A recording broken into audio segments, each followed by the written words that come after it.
Ready to say goodbye to your Paysafecard account and reclaim your digital privacy? First, open your web browser and navigate to the official Paysafecard website.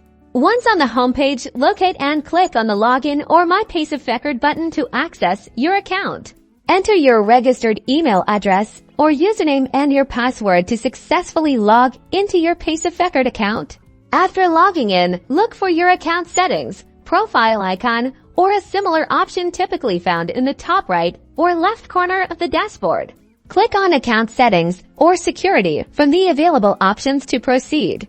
Within the settings, you should see an option clearly labeled Delete Account or Close Account. Be sure to find this specific selection. Before moving forward, Paysafecard will likely present a warning about any remaining funds in your account. It's crucial to withdraw these funds now, as they cannot be recovered once the account is deleted. After withdrawing your funds, confirm your decision to delete the account by clicking Yes or Confirm on the final prompt. Congratulations! Your Paysafecard account has now been permanently closed. Remember, this action is irreversible. You've successfully taken control of your digital footprint. If you found this helpful, please like and subscribe for more guides.